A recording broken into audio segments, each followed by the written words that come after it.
Calling to order the special meeting of Diamond Lake 76. Roll call, please.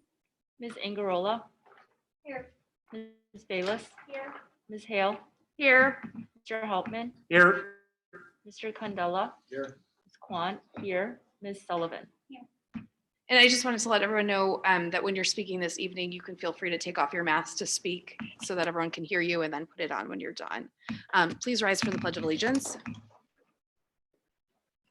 I pledge allegiance to the flag of the United States of America and to the republic for which it stands, one nation, under God, indivisible, with liberty and justice for all. Okay, we now open the floor for public comments on agenda items. Do we have any public comments this evening? And again, if you're watching at home, please feel free to type those into the chat box and we will read them into the meeting.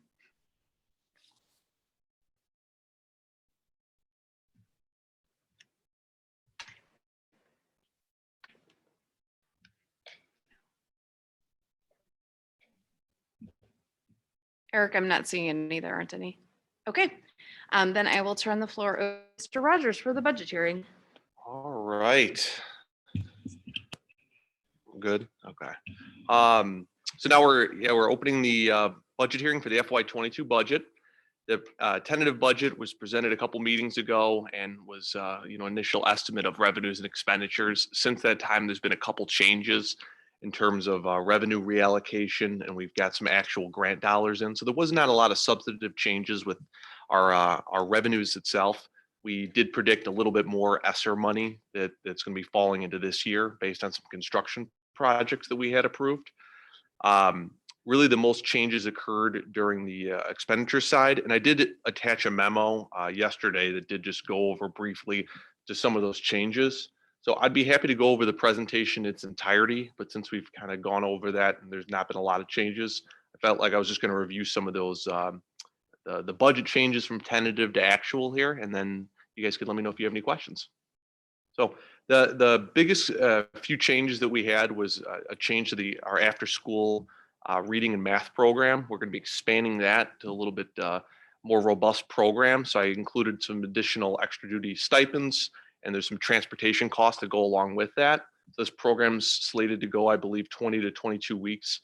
So it's it's at least the length of our traditional after school reading program that we used to have at Diamond Lake. To go along with that, to help plan for some unforeseen, whether it's school closures or provide us some additional flexibility, the technology department requested some additional chargers. So I did budget that in along with some kind of ancillary expenses that we may incur in the event that we do have to do some more remote teaching options or do some more co-teaching options if students are at home. The band and chorus line item, they did request some additional instruments this year to replace really aging, outdated, or damaged equipment. So the district has not made any substantive investment in the band instruments in a couple of years now, at least since I've been here. So I thought there was a really nice obsolescence plan in place for some of our aging instruments. So this right now will replace, I believe, a quarter of our instruments, and then every other year after that, we're either going to be replacing or repairing some of those instruments until we have a new stock. So I think that's a nice investment in the program. And there are two items on the agenda when we resume the normal meeting that talks about some salary compensation for learning associates and our administrative associates. So I took into account that as part of our budget and reflected that on our projections as well. And initially, I didn't have any money in our athletic or coaching stipends, so I did include money for that as we are starting those programs and hopefully continue them, throughout the year. And last, there was some construction projects that as we were getting our expenditures in between June and July, there was some question whether it's going to be on the FY21 or FY22 budget. So now those are going to be reflected on the FY22 budget. So we are going to have we've finalized all our construction payments now, and we do have some plans for the ESSER 3 money to potentially do some construction next summer. So all that is reflected in the budget, and I'll be happy to answer any questions you guys might have.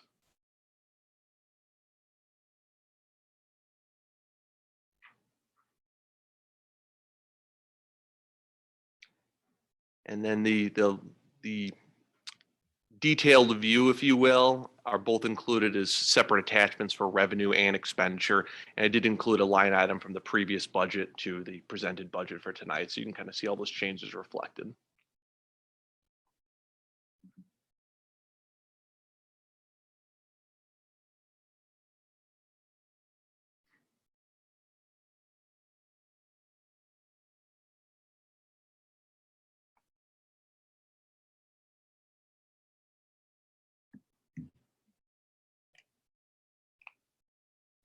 Does anyone have any questions for Mr. Rogers? No. Is there anything else you'd like to add? No, I think that's it. Okay, then could we get a motion to adjourn from the budget hearing? So moved.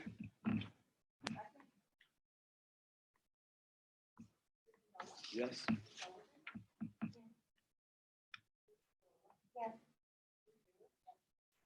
Yes.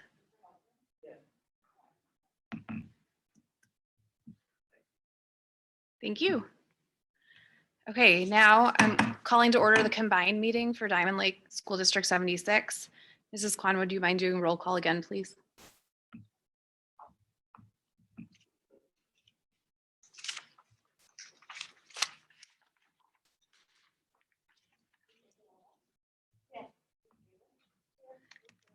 Here. Here. Thank you. We now open the floor for public comments on agenda items for the combined meeting agenda. Do we have any public comments this evening? Again, if you have a comment, please type that into the chat, and it looks like there's something there. Would you mind reading that, Mr. Hanson?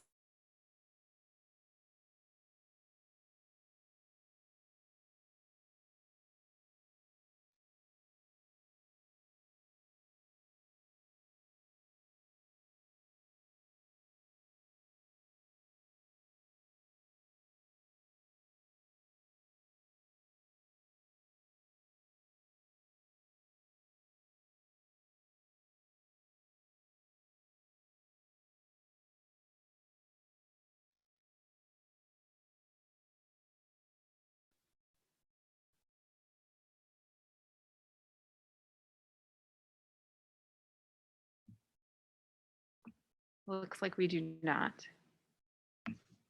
Is that correct? Okay, great, thank you.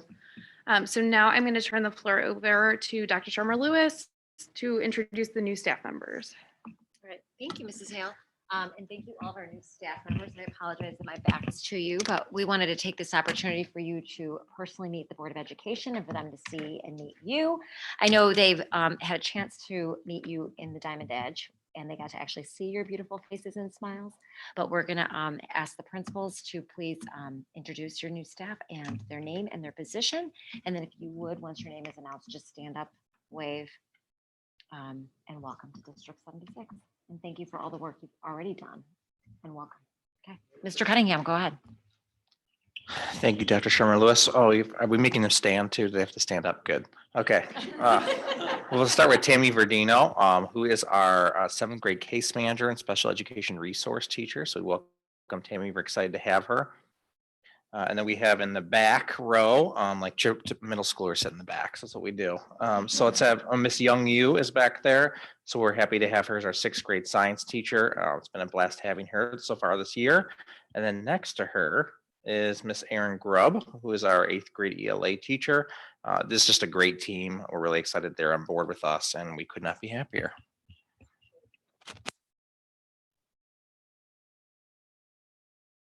We're excited to welcome to Diamond Lake School, Diane Bischoff. She is our library media specialist as well as a technology coach. We also have Jake Hackle with us. He is our new music teacher. Jenna Downing, our new art teacher. Mallory Warnicki, first grade. And Tana Miller, literacy specialist. All right, good evening, everyone. With us tonight from our new addition to fourth grade is Miss Kaylee Groche. And new to our PE team this year is Mr. Alex Carrillo. Welcome aboard, guys. We're excited to have you here.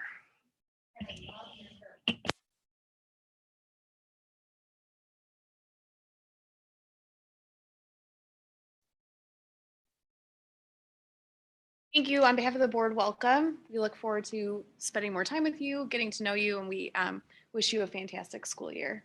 And also, I'd like to say, feel free to leave.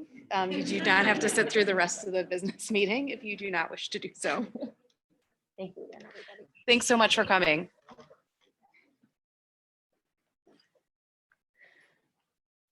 Okay, we'll now move on to the business agenda for this evening.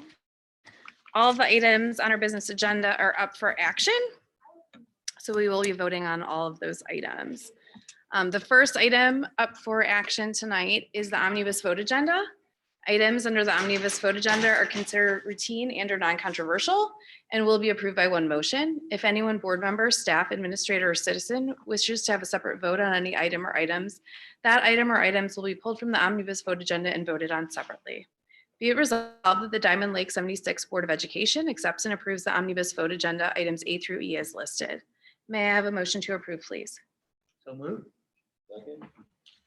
Mr. Hauptman, Yes. Mr. Candela, Yes. Ms. Ingerola, Ms. Bayless, Ms. Hale, Yes, Ms. Kwan, yes, Ms. Sullivan. that motion passes. The next item for action is the adoption of the 2021-2022 budget. Whereas the Diamond Lake 76 Board of Education, County of Lake, State of Illinois, caused to be prepared in tentative form a budget, and the secretary of this board has made the same conveniently available to public inspection for at least 30 days prior to final action thereon. And whereas a public hearing was held as to such budget on the 21st of September, 2021, notice of said hearing was given as required by law, and all other legal requirements have been complied with. Now therefore be it resolved by the Diamond Lake 76 Board of Education as follows. Section 1, that the fiscal year of this school district be and the same hereby is fixed and declared to be beginning July 1st, 2021 and ending June 30th, 2020. Section 2, that the following budget containing an estimate of amounts available in each fund separately and expenditures from each be and the same is hereby adopted as the budget of the school district for said fiscal year. May I have a motion to approve the budget, please? So moved. Mr. Hauptman, Yes. Ms. Bayless, Ms. Ingerola, Ms. Hale, Yes, Mr. Candela, Yes. Ms. Kwan, yes, Ms. Sullivan. okay, moving on to item C, which is the Learning Associate Compensation. Be it resolved that the Diamond Lake 76 Board of Education approves the recommendation for increasing Learning Associate compensation as presented. May I have a motion to approve, please? Second. Ms. Sullivan, Mr. Candela, Yes. Ms. Ingerola, Ms. Bayless, Ms. Hale, Yes, Mr. Hauptman, Yes. Ms. Kwan, yes. that motion passes. Moving on to item C2, which is approving school office associate compensation. Be it resolved, the Diamond Lake 76 Board of Education approves option A or B for increasing school office associate compensation as presented. May I have a motion to approve, please? Oh, and go ahead. Sorry, I just wanted to share with you that there's two options presented in your packet. So based on discussion or whoever wants to move whichever option, it's up to you obviously to discuss that, but we wanted to share, as I shared with you last week, both of those scenarios and the overall budget impact. So we need a motion. Discussion. Correct. Motion and second, then discussion or motion. You can just discuss based on whatever motion, like so if you want to present motion, let's just say option A, then open it up to discussion. And then you can move to act on that. I move that board.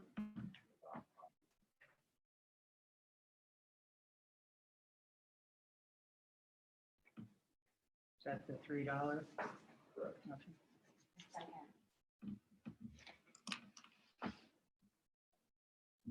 I'm sorry, who's the second? Ms. Ingerola. Okay, then we would put that up for a vote. Mr. Candela, Or he was Mr. Candela was asking if we had any further discussion okay. prior to voting. It looks like there's no further discussion. So we can move on to vote.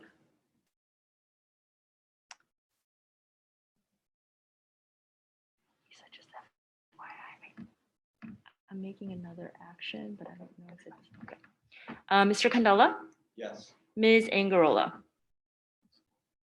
Was she the second? Yes. Did I get a yes? Yes. Okay, Ms. Bayless? Yes. Ms. Hale? Yes. Mr. Hauptman? Yes. Ms. Kwan? Yes. Ms. Sullivan? Okay, so motion or option B passes. Thank you. Okay. Okay, moving on to item D, which is approving the MOU for school year 2021-2022, the COVID-19 paid administrative leave. Be it resolved that the Diamond Lake School District 76 Board of Education accepts and approves the MOU 2021-2022, there's a typo there, COVID-19 paid administrative leave as presented. May I have a motion to approve? I'll second. Mr. Candela? Yes. Ms. Kwan? Yes. Ms. Angarola? Ms. Bayless? Yes. Ms. Hale? Yes, Mr. Hauptman? Yes. Ms. Sullivan? that motion passes. Okay, moving on to item 5, which is item 5E, which is personnel. Be it resolved, the Diamond Lake 76 Board of Education accepts and approves the personnel items as depicted on the agenda. We have 2 new hires. May I have a motion to approve, please?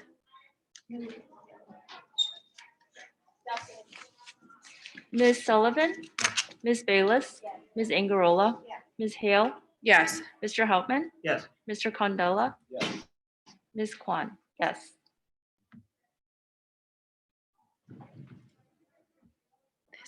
I don't see this on the agenda. Oh, it's just under discussion. But the action item is under discussion? Yes. Okay. Yes, so we'll just approve it right at, like, we'll discuss it and then approve it. Okay, so that concludes the business agenda. We are going to discuss the 2021-2022 goals and priorities under board discussion. And then we'll have that action item. We'll take action on that item then. Okay, Mr. Hanson, do you mind presenting that for us? So after discussing kind of the format that we wanted to share with you, I spoke to Mrs. Hale, and we thought we would make it more of a discussion opportunity for the board to have input and feedback on the goals and the priorities prior to adopting them and prior to doing a presentation. So what we've done is I've shared it with you as you all had a chance to see it last week. And then based on some feedback that I'd gotten from the board, we've kind of updated and made more things current. So we've taken some things out, we've reorganized them, and hopefully this will meet some of the questions and comments that you shared. This is available in English and Spanish. And so once it's approved, it'll go on our website and we'll be able to, in both versions, as well as a 1-page strategic plan that we always do. So slide 2 is our goals and priorities. It's the same goals and priorities that we've been working with for the past 6 years. Areas of academic excellence, professional excellence, operational excellence, financial excellence, and communication excellence. Our 4th slide, I should say, I'm sorry, I don't have them ordered up this way. So it's going from English to Spanish, but we have our measurable outcomes. And for the past few years, we've been using consistent measurable outcomes, or consistent data, I should say, to measure the outcomes of each of our goal areas. So for academic excellence, goal 1, we have been using, or we're starting to use now, STAR assessment data, as well as we're in our 2nd year of using some social emotional learning data for grades kindergarten through 8th grade to measure goal 1. For goal 2, I believe we are in our 5th year of using the staff culture and climate survey data to measure professional excellence.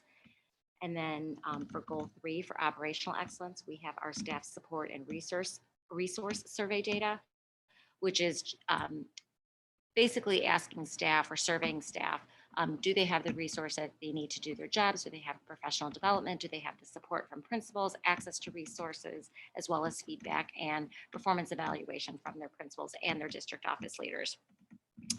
financial help information. That's basically all the information that Eric presents to you on an annual as well as on a regular basis, whether it's budget or the financial documents or the audit, they're all presented in that way. And then to measure goal 5, which is excellence in communications, we have a parent engagement survey data, and this is our 4th year using that as well. And so what I'd like to do is just kind of go through each goal area and then ask if you have any questions or feedback or comments that you want us to add, update, or change to the goal, and then make those changes. And then hopefully, at the end of the discussion, we can agree to a plan. So our first priority area is academic excellence, which is optimizing learning experiences for all District 76 students. And as you see, when you go through it, all of the goals and priorities that we have here are really ultimately set to achieve one thing, and that is to improve student academic growth and achievement. So all the initiatives, all the action plans that we put in place, all the resources are really designed to improve student academic growth and achievement. So that's why we do what we do. So the goal areas that we've set aside for this year are to improve student growth in English language arts, which we'll refer to as ELA, and mathematics. And then also just strengthen the social emotional well-being, learning, and engagement for all students.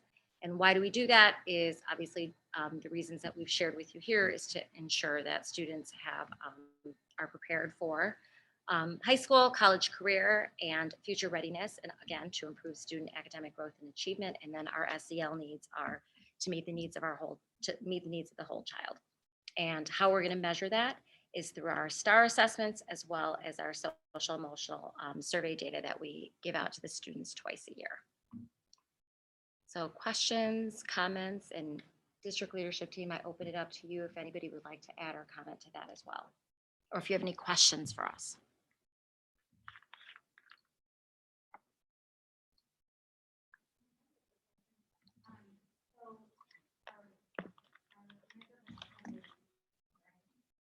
Is achieving a 50 percentile or greater on the STAR. What are we currently seeing from our students? Dr. Straka, can you answer that?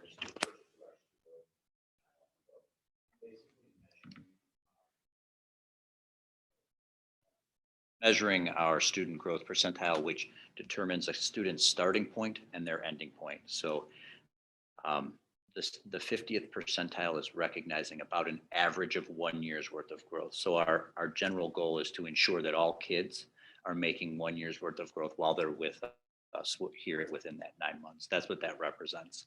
In our last IAR, student growth percentile, we were roughly around the 53rd percentile for the Illinois State Assessment of Readiness. Obviously, we don't have that measurement right now. And with some of the data that we've received in the past, we have, because of last year's COVID numbers, we have a little bit of inconsistency. So we're hoping that this year we are going to have all kids growing at a higher rate, obviously, than last year, which is essentially 1 year's worth of growth.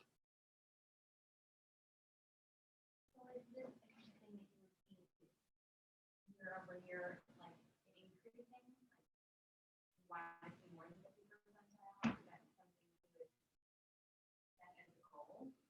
I mean, it depends on what our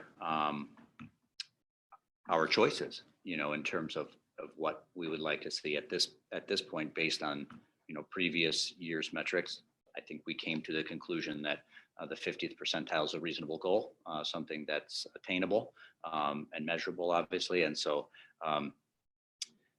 especially for our kids that are in the lowest percentiles, we want to see them grow at faster rates to become basically grade level proficient. So the metric here is just an average of. So we will see kids that grow above the 50th student growth percentile in our district, without a doubt. Unfortunately, we will see students that grow below that average. And so to get an average of 50th growth percentile would be, I think, a reasonable and it would be a reasonable goal for this year.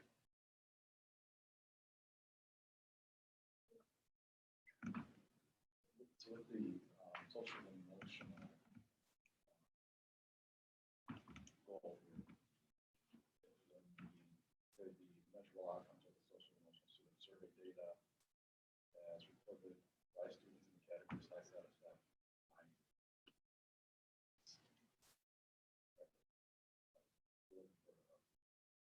Percent that are answering that. How many questions are on this screen there? How can we judge whether we have the right number answering high satisfaction? Yeah, so we use the HumanX Student Engagement Survey. Yeah. And so, try and visualize with this with me. It offers a high engagement, high satisfaction, XY axis. And so we're seeking to improve the numbers that we've had from, we're going to survey them twice this school year. And we're seeking to get baseline data and then improve that data over time. The baseline has not. No, we have not administered the assessment yet this year. We have last year's data, but a little bit skewed, I would say.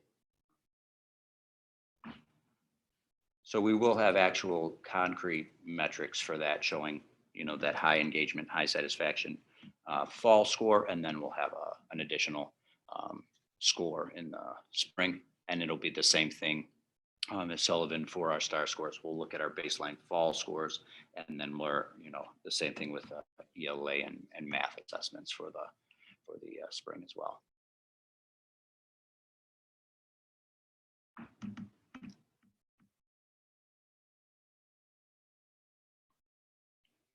Any other questions or comments on goal priority area 1? For our ELL learners, how does that impact their data for STAR assessment? Does it at all? Is it? That's a unique, how do I explain this? Our ELL students will sometimes, they're still going to be gauged the same way all students will, but their student growth percentile shouldn't necessarily be impacted by their English language deficiency, because the nice thing about a student growth percentile is it takes the kid where they're at. And so it's not as if this is an attainment score, meaning like you're expecting all kids to be at their grade level, because with 9 months of school, we make 1 year's worth of growth, essentially. So this is taking a kid no matter where he's at and saying, if he starts here, he should end here on average, no matter what grade level you're in, where you're starting, where you're ending. Now, if an EL student, which we have in our district, is starting below grade level, and we see that student growing at the 50th percentile or higher, that tends to help us improve that achievement gap. And that's one of the areas of focus for us always. But and I'm not sure if I'm 100% answering your question here, but for ELL students, it should not matter where a student starts in terms of whether they can grow 1 year. If that makes sense.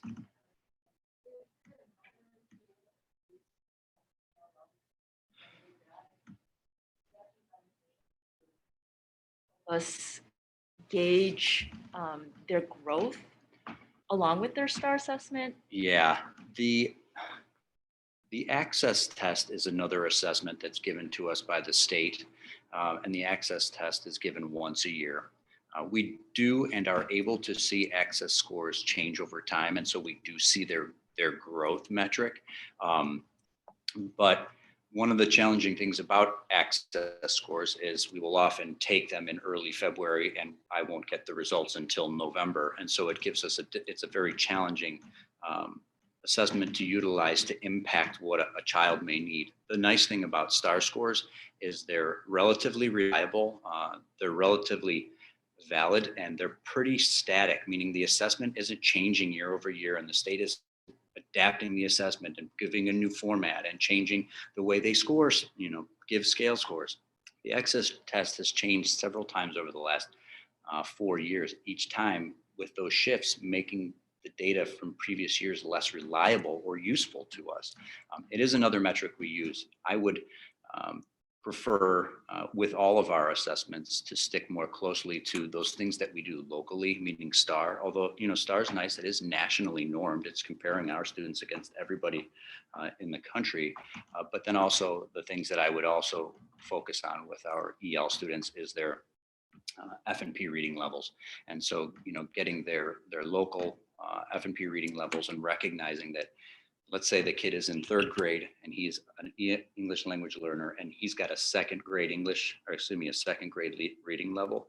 We expect that he should grow 1 year, you know, and be within the third grade by the end of, you know, that year. So the goal, especially for our kids, and we know that many of them are not kindergarten ready when they start, and they're, you know, they're behind in many areas. We need to improve their growth scores in order to close that achievement gap, which is one of the things, like Mr. Rogers was mentioning earlier, some of our expenditures this year on our after school program in hopes to give them additional minutes of instruction, and then also, you know, bolster our summer programs, because that's the way you're going to impact student learning, is through additional minutes. You know, the 9 months is the 9 months, you know, and we are seeing very normal growth within our school district, despite the fact that we may have many students that are learning English for the first, you know, they're English language learners, and that can be challenging. But we do see that if we can add some additional minutes to our programs, we should be able to hopefully move the needle above that 50th percentile in growth. You know, I hope that gives a little context or a little color to the question.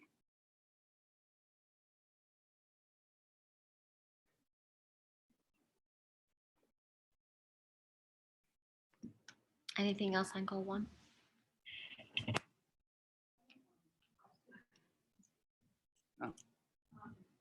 Regarding the social emotional well-being, because the students are self-reporting, I mean, I would hope that they would all be, you know, very honest and recognize the importance of the form that they're filling out. Sure.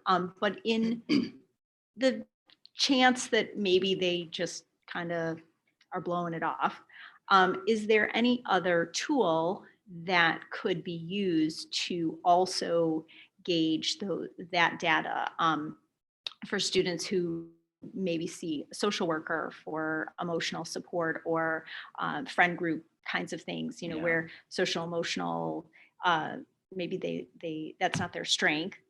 Is there another tool that could be used in addition to just the student self-reporting to maybe note any change or growth, or overall, you know, as a whole? I know it's kind of loaded because it might Yeah. only pertain to certain students, but is that a possibility to also use that? Yeah, you know, I would sort of lean on the principals to add to this answer, maybe because they would know more specifically about what takes place within our second step curriculum, and what we might utilize from a more localized assessment, or the tools we use to teach social emotional learning skills, and some of the assessments that may align with them. I think the Human X survey does exactly kind of what you just mentioned. It's sort of that global number for us, and it gives us an idea to see, you know, if kids are getting their sort of their Maslow's hierarchy of needs met, so to speak. With that said, it is a global metric, like any of the assessments that we take, that kids can certainly blow off if they choose, you know, and we've certainly seen that at times. But with that said, that doesn't exclude the fact that at the frontline level, at the you know, at the ground level, teachers are utilizing a tool to teach and receive feedback that could potentially lead to some additional, maybe identification of needs for kids. From a building level standpoint, excuse me, a couple of different ways we go about measuring. Obviously, there is feedback from social workers and reporting, you know, especially students with IEPs. It's, you know, social workers obviously goals and reports toward those goals, but, you know, anybody can have access to the social worker too. So where that communication is between our social workers and our families. That's a big deal in getting that information that you're speaking to.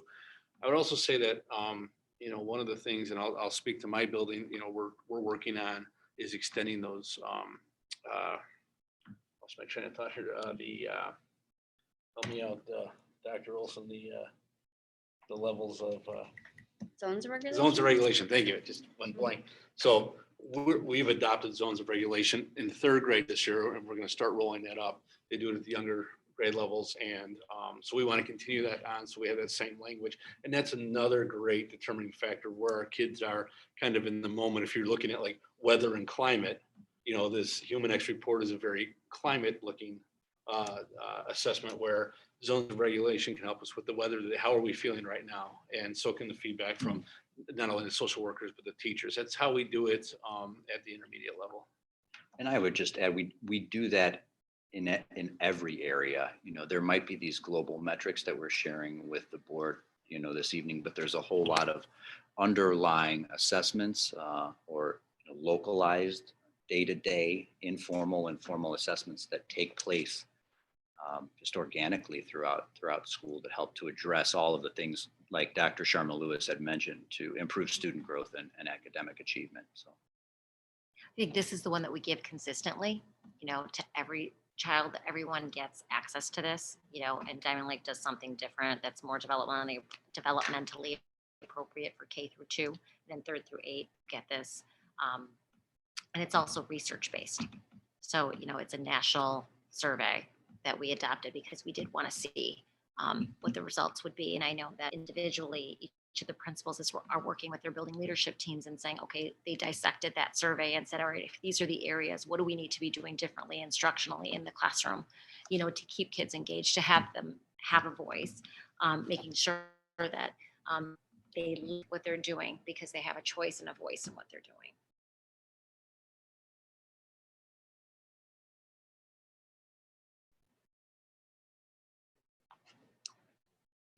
Anything else? Okay, then we're going to move to priority number 2, professional excellence, optimizing professional experiences for all District 76 staff. We have 3 goal areas this year. And then again, the reason that we're doing all of these goal areas is to provide staff with strong professional development opportunities, a healthy working climate and culture, and access to instructional supports and resources in order to improve student academic growth and achievement. And the first area is instructional walkthroughs by the building and district leadership team members. And this is new this year. One of the organizations that we've been working with for the past few years is CEC, which is the Center of Educational, or the Consortium of Educational Change. We've worked with them on several forms of professional development with literacy. And then last year we had one of their consultants support our 2 new instructional coaches. And this year she's continuing her work and working with all 4 instructional coaches and then also the district leadership team in identifying what is kind of a valid and reliable instructional walkthrough. So that means when any one of us as leadership team members walk into classrooms, what are we looking for? And we decided in the very beginning, one of the areas of focus that we've invested money in is the Kagan instructional strategies, which is cooperative learning. And how do we work together in groups, individually as pairs and collectively as in the classroom. So these are strategies that we spent 2 days in the beginning of the year, Institute days, staff as well as the administrative team spent, I want to know, 6 hours in professional development. So it's been a real, concentrated area of focus. We've made a large investment, and with that, not only with time, but also financial resources and human resources. So that's one of the areas that building leaders are going to provide feedback in, is that cooperative learning, as well as another area of focus is the social emotional learning that we've talked about, not only for our students, but also for our staff. So how are those lessons going? How is that interaction going with teachers? Do our students engage? Do they have a voice? Do they have choice, especially in those cooperative learning situations and strategies? So that's kind of the focus of the leadership walkthroughs. Or the areas of the leadership walkthroughs that they're going to focus on. We met today as a leadership team, and our consultant was working with us, and we've asked her to come back. We're probably going to be meeting with her once a quarter just to check in. How are things going? are we doing enough of the walkthroughs? What are those walkthroughs telling us? What's working? What's not working? Are we giving valuable feedback to our teachers? Is it productive? And are they responsive to that feedback? And then how do we give them that feedback related to their performance? So it's a non-evaluative process, but it's intended to create some dialogue that really is going to improve instructional practices. So that's our first goal area. And our second goal area is increased staff participation in the instructional coaching program. If you remember from last summer, when our two coaches came and shared their presentation with you on the purpose of instructional coaching and the benefits and how many people actually participated, we knew it was limited because only the last few months of school staff were in person. So we're really targeting, especially now that we have a K-8 continuum of instructional coaches in all 3 buildings, that we want all staff to participate in some way, shape, or form and have some type of a rotating schedule on participating in instructional coaching. So we're going to putting together kind of some baseline data on that survey. And then also, again, as we talked about, an area of focus is strengthening our social emotional supports for our staff, providing professional development opportunities, not only for them and supports for them. And again, that comes back to the climate and culture survey. And do they feel supported? Do they feel like they have a collaborative voice, shared ownership, confidence with their leadership and working together with their teams? And then also the staff support and success survey data results that you've seen over the years, making sure they have the resources, supports that they need to do their job well. So those are the 3 areas that we'll be measuring. 2 of them we've done over the years, but the first one that we'll be doing, the first one that you see, the implement the instructional coaching survey, we're working on that to collect some baseline data, making sure that staff can participate in instructional coaching. Questions, comments on goal area 2?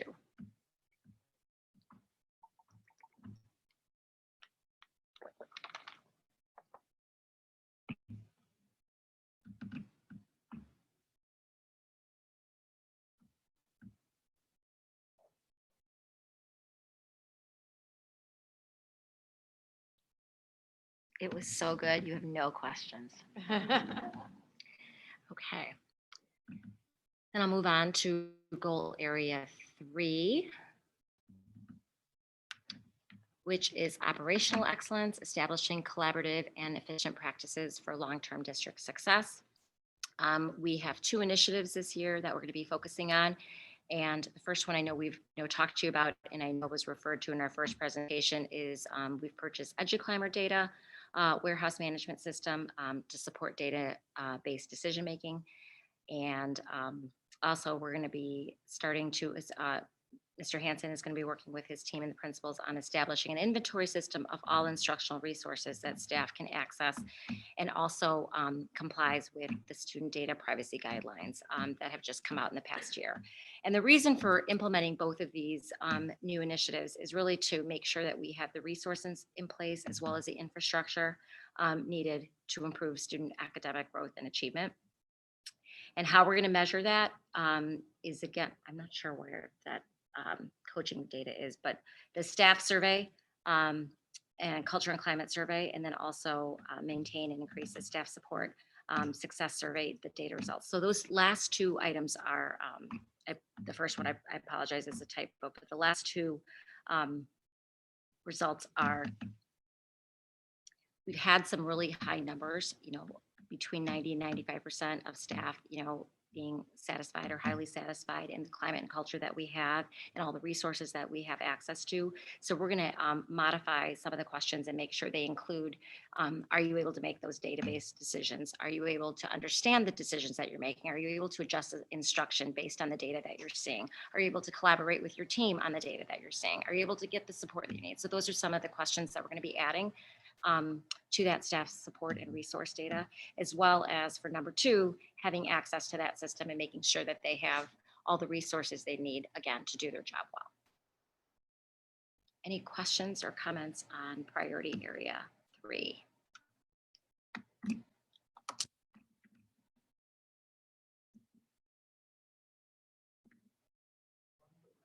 Sure.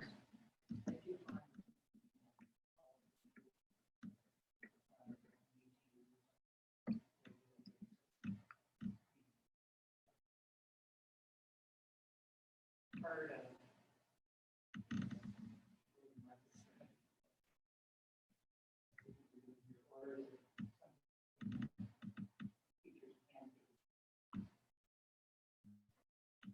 It's not optional, but we have a leadership team. And if I'm gonna, either Dr. Drucker or Mr. Hansen wants to talk about a little bit of the training that has gone through, what kind of data is there, what kind of reports it is, and then how you're gonna be able to use that, and what the staff expectations are.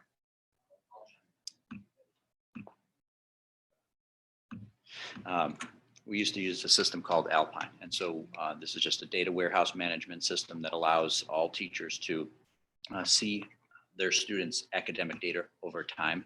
So in the process of improving a child's academic growth and attainment, we are constantly implementing a system called the Response to Intervention System, an RTI system, where principals lead their RTI teams in identifying where students are at and then seeing what type of instructional supports they need to continue to grow.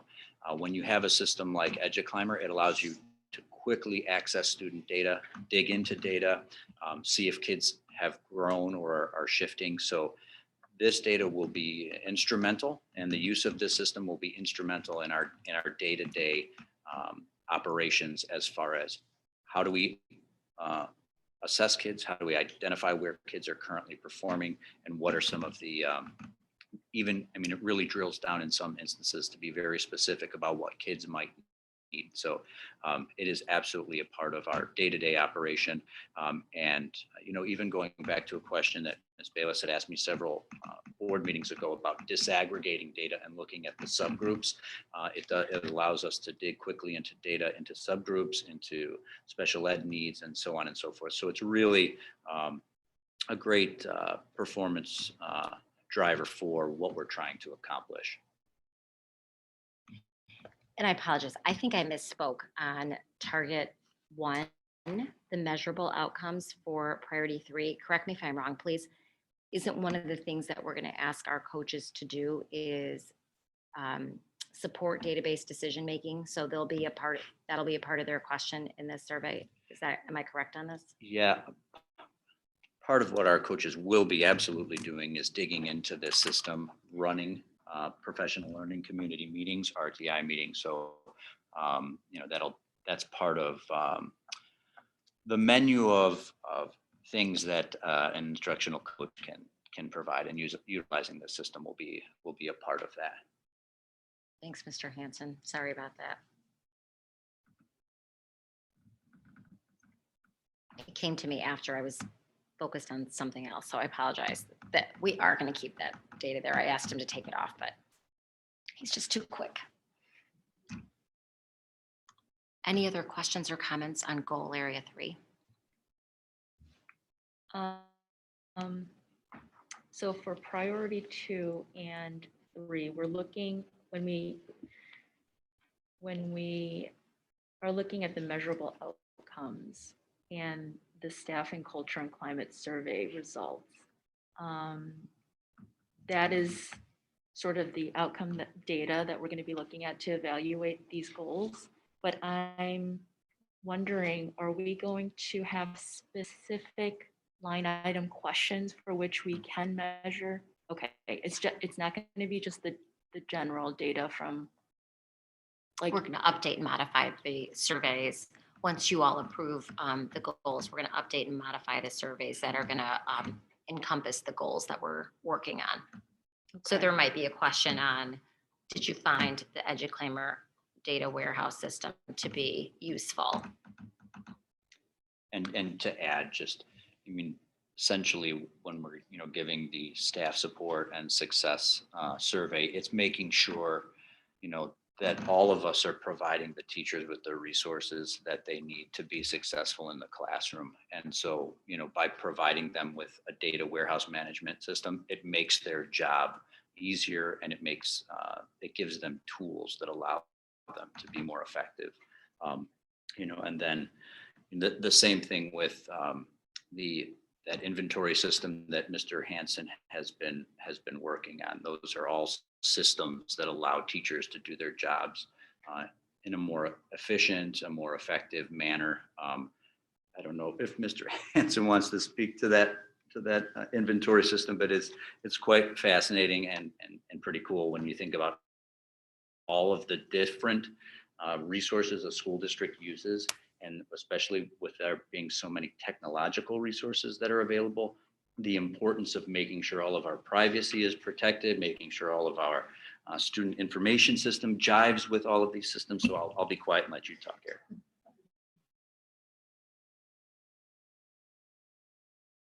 Establishing this inventory system is very much essential, whether you're a veteran teacher or you first come into a school district, it doesn't really matter. Having a transparent resource system that allows you to know what's licensed, what's freemium, what's protects our student data privacy, what's compliant, and what I can use is a huge help for a new teacher or a teacher that's every year seeing what's being budgeted, what's been available. And additionally, it displays approved apps on our website, but it also allows, when it's all said and done, now are a great resource for our teachers to use in an efficient manner, whether it's their subject area, what the students are using, as well as our families as well. So overall, we're hoping to have a fantastic product that's dynamic and continues to evolve every year, starting now throughout every year here. I think one of the things that we've tried to be responsive to over the years, because when we first arrived, I think, 7 years ago, we didn't have access, staff didn't have access to resources, and they didn't have consistent access to resources. So certain people got access to certain things depending on which, administrator was, able to get those resources. So I think what we've really tried to do for the past 7 years is make things aligned and consistent and have a process in place. So if we're going to have, for example, social emotional curriculum, it needs to be a K-8 continuum of the same curriculum, as opposed to we're just going to do one program here and another program at the middle school and another program at the intermediate school. So I think both of these tools or resources are going to help us continue on that path of making things consistent. So, I think go back to Mrs. Plum's question. So the measurable outcome column here, will there be specific questions in there that are going, that we could, rather than looking at the entire overall results of the survey, we can look at questions to define the education plan and instruction. Be able to have that specific data that this percentage found that's the question. So that we'll be able to pull out by question, not just a pie chart, and see that overall satisfaction is high. We want to see, is the EduClimber effective at what we want it to do, and then that allows the leadership team to say, this isn't working, then what else should we get on? So we'll be able to see that data down to that small scope. Yes.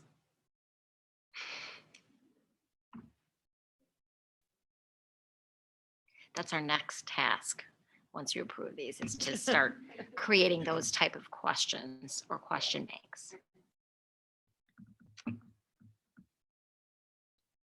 All right. Priority number 4, financial excellence, maintaining fiscally responsible and efficient processes for long-term district success. We are going to align all purchases to district goals and maintain a $350,000 surplus in our budget. The reason why we're doing this is to maintain strong district financial health and provide the resources needed to sustain our district goals. So all the goals that you see here, it's really Mr. Rogers and his department's primary responsibility and priority to make sure we have the resources that we need to support those district goals to improve student academic growth and achievement. And measurable outcomes. Annually, he shares with you that financial report of where we are with our financial health, our budget, our actuals, our surplus, our projections, as well as maintain and improve the Illinois State Board of Education financial profile designation, That's a statewide designation that we get. I think the highest that you could achieve is 4, and I believe we're at like a 3.8 right now. And then also, again, making sure that staff have the resources that they need. And I know those are several questions that are asked on that survey. So we want to either maintain or increase that staff support and success survey to make sure that staff have resources that they need, access to those resources and the supports to do their jobs effectively.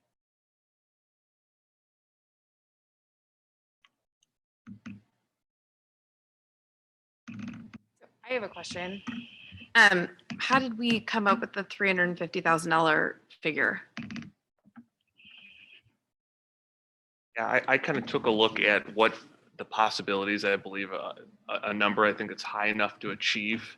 But still it's a very strong metric for me to shoot for. So with the uncertainty surrounding last year's revenue still coming in on time and, potential school closures and stuff like that, I kind of took a hard look at what our numbers were. I had a surplus figure last year that was a little bit easier to attain just because we did have a lot of reduced expenditures with the school closure, with transportation costs and things like that. So I still want to have a number that I believe is easy to obtain, but still gives us some flexibility to hire some additional staff. Okay, thank you. Basically, it was derived off previous year's data and what I think our this year's going to look like. Sure. Eric, in any other year without ESSER funds, would this still be an ambitious goal, or how is this impacted by some of the windfall that we're getting from ESSER? That figure, the $350,000 figure, a lot of it's not going to be impacted ESSER. If anything, we're going to be a little bit hurt by it because you still need to spend that money before you're able to receive it. So ESSER 2, we spent all that money. It's going to impact our expenditures this fiscal year, and our revenues are going to impact it this fiscal year. So it's going to be a negative, like a net zero in terms of what additional revenue we may see. With ESSER 3, we're going to be spending a large majority of that on construction costs towards the end of the year that may not be realized till the next fiscal year, which means we may not be able to get that money till next fiscal year. So I don't believe ESSER is going to have a large swing in terms of financial windfall, which is why I kind of have this figure probably a little bit lower than I might have otherwise shot for in a normal year.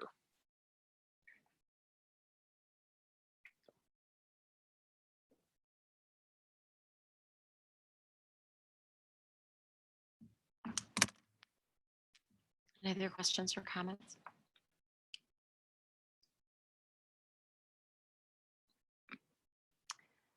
Okay, so moving on to our last priority area, which is excellence in communications, communicating to all stakeholders in a purposeful and meaningful manner. We have 2 goals in this area. And the first one is to provide timely, relevant, and informative homeschool communication about student progress. And this is taken directly from feedback from the board about having more information coming from the classroom level, whether that's regular communication, whether that's a weekly newsletter, or whether that's one-to-one or globally as a classroom or a department. So we're really working specifically by building and by grade level and department on getting more information out to parents specifically on what's happening about individual student progress. And then also the SEL committee, the social emotional learning committee, as well as the technology committee and the community liaison are working together collectively to provide monthly parent educational opportunities. There was a survey that was sent out a few weeks ago, and from that, they're basing opportunities monthly to strengthen the homeschool partnership, increase parent knowledge and access to resources, and support the social emotional well-being of families, and also being able to provide resources for them. And the reason why we're doing all of this is to maintain and improve parents and the community's education, involvement and engagement in all the school and district level events and opportunities, again, to hopefully by having access to all these resources, having that information, having that timely communication to improve student academic growth and achievement. We've already had one parent tech night, which was this past month. And then, like I said, going forward, there's a schedule on our parent education webpage that Mr. Hansen has put together, so you can see at a glance what the topics will be. Some of them will relate to academics, some of them will relate to social emotional learning, some of them will relate to community support, online digital citizenship. So there's different topics based on what parents and community members have filled out. So we are going to this year put together a parent learning opportunity survey that will be given out at the end of each of those learning opportunities or the parent ed community opportunities. And that, again, this will give us baseline data for how those topics, are they relevant? Are they informative? Are they easy to understand and usable?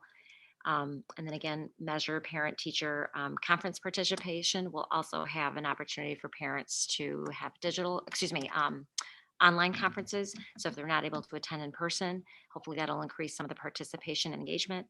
And then also continue with the parent engagement survey. And to some of the questions that were asked before, we were going to modify it to make sure that we ask specific things that we've listed in our goal areas to measure the parent engagement and access to knowledge and the educational opportunities.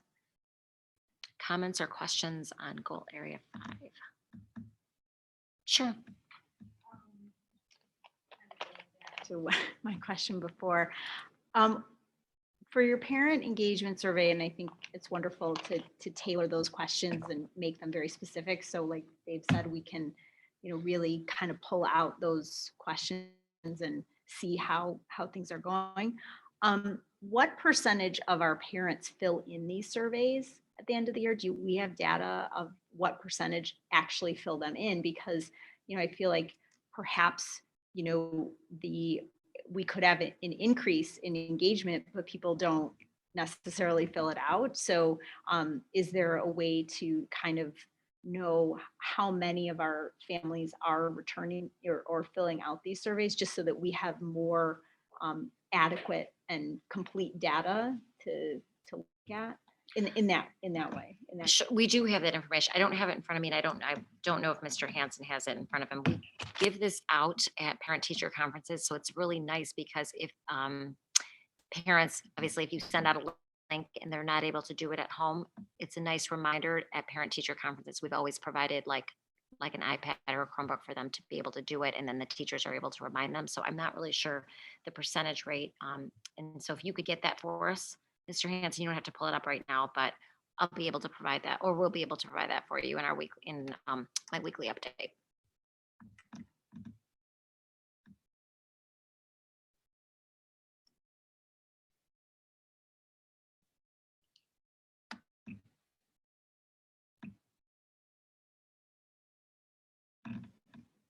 Does anyone have any other questions?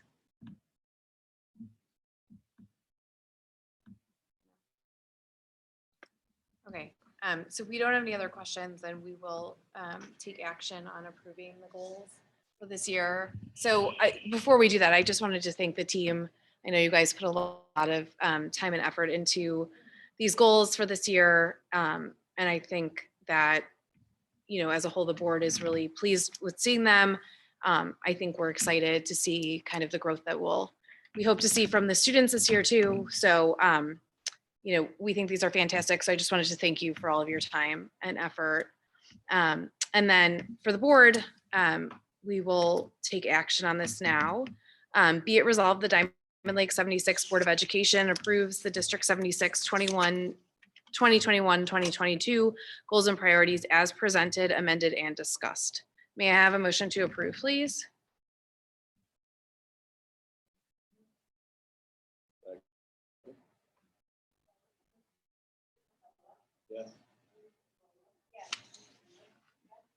Yes. Yes. Thank you. They are approved. And that concludes our board discussion.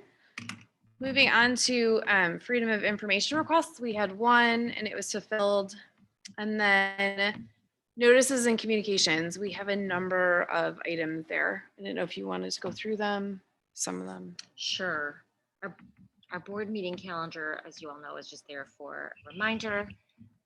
Just wanted to share with you a positive letter from a parent and in regards to homeschool. So it was it was addressed to all of you. So I shared it with you because there was such a lag time from receiving the letter to the next meeting. So it's just there more for an FYI.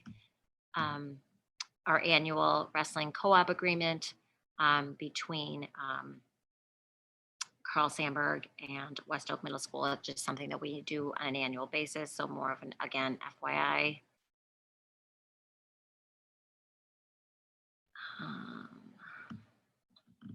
Our update from ISB regarding we are compliant with our special education requirements and our designation. Our 6-day enrollment report that again is just an annual for information only, so you can see results of our 6-day enrollment of our current students as well as our outplaced students and our staff.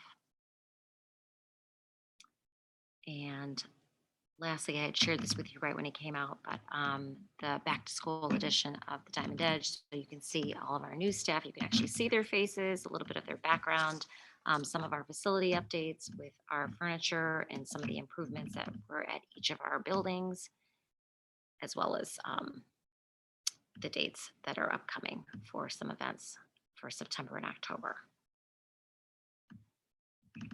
So those are all just more for information items, and many of them you've seen because of the time that went between meetings. So I just wanted to include them in there. Thank you. Thank you for walking us through those. We now open the floor for public comments and petition on non-agenda items. Do we have any public comments on non-agenda items? Again, if you're watching the meeting at home, you can just type those in the chat box. We'll give you a second to do that.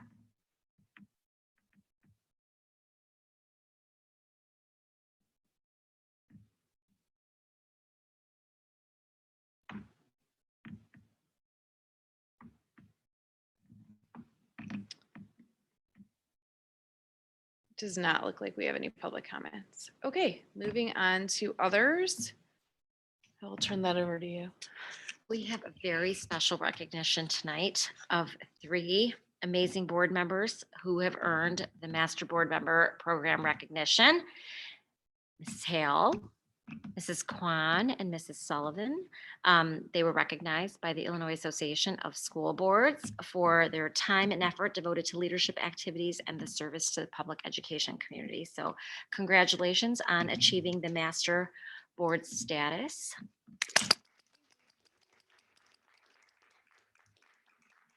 You don't really get anything, but